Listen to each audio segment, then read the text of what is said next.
Did someone from Panini steal a one-of-one logo, man? That is the topic for today. There's a few, things to talk to on this one, including where the card may have ended up. Some of it seems a little bit dodgy. We'll talk to each of those points today. Just before I want to do that, I want to give you all a, quick thank you for those who, sent kind words through to myself, either on, YouTube or on Instagram regarding my daughter. She was, in hospital for, over a week, or up to a week, I should say. She's home now. She's back to basically 100%. Very stressful week. So I do appreciate all your kind words. I truly do. So thank you for all the well wishes and the prayers. But jumping straight into the topic and the card of question, it is this 2017 Immaculate Logo Man rookie card of Jayson, Tatum, and Lonzo Ball on card autos. Logo Man, pretty cool looking card. I know Logo Men aren't super liked by many people, but I think it's a cool looking card. It's worth noting as well that this card was a redemption for that year. So essentially what has occurred is the person, Carl Zhu, as you can see on screen now, or Carl Zhu, I think is how it's pronounced, hit the redemption for this card, put the redemption in within the expiry day limit on Panini's website, and then had a friend basically tell him in the last, few days that this card had actually sold on eBay on the 23rd of March. So only a few days ago, 5 or 6 days ago, depending on when you do see this. So the question then becomes, did somebody out at Panini sell this card, or steal this card, sell it to somebody, and then that person, flipped it on eBay? How does a redemption, get lost within the process? And also, how does Panini not have any oversight of these requests that, come in through their system? Like, you'd be shocked to know how long this redemption request has been within their process, right? According to Carlin, he's got evidence to show on screen as well. The redemption went in 4 years ago. This card has been sitting there for, 1,200 days with his requests, waiting to be processed. And throughout that entire time, he's had no correspondence, no communication from Panini. He's found it incredibly difficult to talk to them. He's found it incredibly difficult to get, anything substantial as a response. Like, this stuff is a joke, and there's nothing new if you know how Panini's redemptions work. This has been the news for, 10 plus years that many collectors have basically talked to. But what's shocking is that you've basically had, a very important card sit there for over 1,200 days, and it takes a social media post, for them to finally give us, some attention, some response to this customer. Another big question on this as well was, okay, is this in fact the same card? Because sometimes, Panini do the white box and black box one-of-ones. They have these things for special events, special product, all that sort of stuff.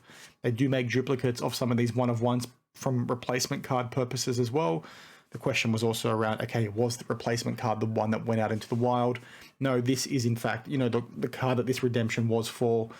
It's a pretty alarming situation, and it's not the first time we've seen a redemption card sort of leave Panini without the person claiming it, getting it, right? The customer that put the redemption in, getting the card that they, are due and owed. We've seen it happen with Upper Deck in the past. We've seen it happen with Topps, I believe, as well. From what I can, recall based on my memory and quick digging around on some of the forums on the internet, this is far and away the most expensive card we've seen this happen for, with a redemption going missing. A few people pointed the fingers, out at disgruntled employees out at Panini, basically those that have gone to Fanatics and they want to make a quick buck. That's entirely possible in my opinion. This is just a very, poor situation. And I've seen a few people come out and sort of defend Panini on this and say, mistakes happen. Like, okay, it's not really good, but, mistakes happen, cut them some slack. In my opinion, when you're dealing with, one-of-ones and you're dealing with redemptions in the first place, right? The fact that you still have redemptions in your products, and you always don't honor them, is a really poor thing to do. So the fact that that's such a poor thing to do, you can't be letting things like this easily slip through the cracks, right? This person put the redemption claim in well within the time limit, according to them, and, based on the correspondence they've shared with Panini, as you can see in the top part of this, screenshot on their Instagram page. It's just, really poor form, and is not, something that we can take lightly as customers of Panini. This stuff is not, acceptable in any way, shape, or form. I talk all the time around these businesses charging you top dollar as a customer, yet they keep doing basic BS like this. They keep offering you really poor customer service. This stuff is not okay. You're paying top dollar. You need to be doing better, Panini. This is not the kind of mistake you should be making.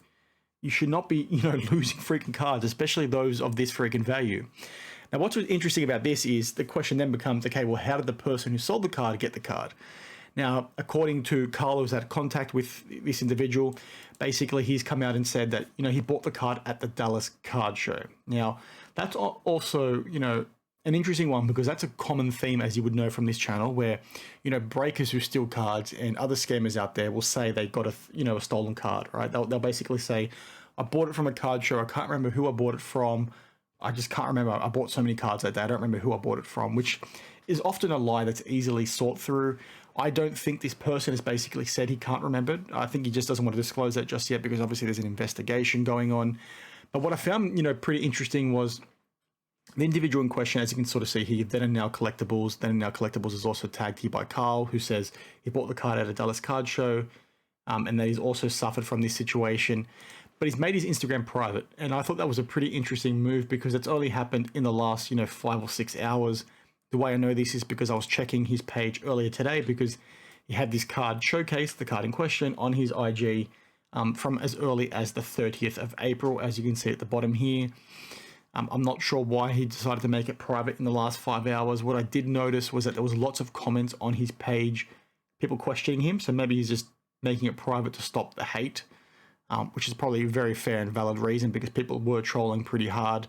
But I found that pretty interesting. But it's all in all, a really poor situation from Panini. And again, speaks to some of these, shocking things that they continue to do, as a business. You can't lose this sort of stuff. You can't make mistakes in this area. Like, again, we're talking about a very expensive car that all of a sudden somebody could just take and run with. And this goes to my, thought process with some of these other things we've flagged with Panini in the past, right? We've talked about how, there might be hot boxes or there's way for them to track hits and things like that.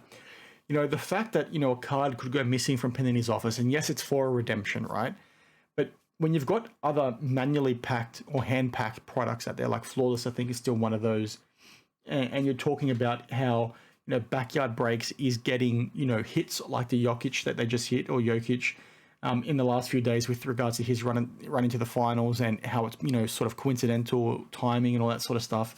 When you've got hand-packed product, right, and you've then got things going to certain people and them getting hits consistently, is this falling into the same vein where people do know where certain cards are, or there are employees out at Panini that can take cards and nobody notice?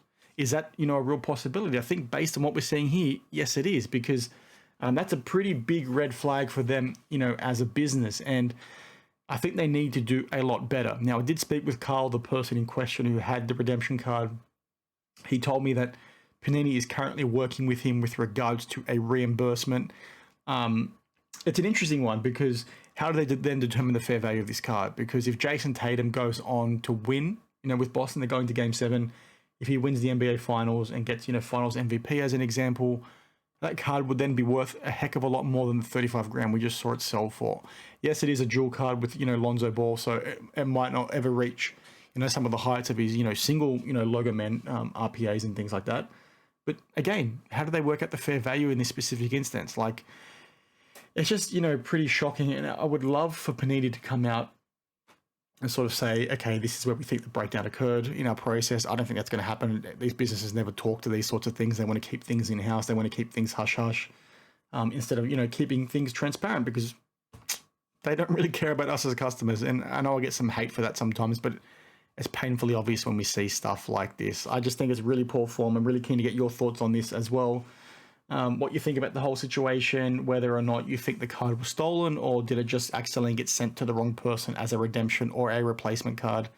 That stuff is entirely possible as well. I just don't think, these things are anywhere near good enough. And once again, speaks to, these businesses taking the absolute piss, with our top dollar. They want to charge you bloody crazy amounts of money. We get poor QC, we get poor customer service, we get really poor communication from them. It's so freaking hard to talk to Panini.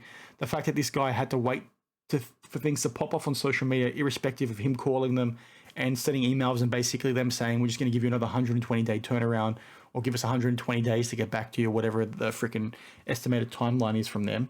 Like, that stuff does not fly. You need to have some respect for your customers. And, things like this make me a bit excited to see what Fanatics might be able to do in this space. Now, I know Fanatics also have some issues with, redemptions at the moment with Tops, and they've come out and said they're not going to do redemptions, but they still have redemptions. And yes, it is a slow burn for them to sort of fix that process, but like, surely they can't do it any worse than this.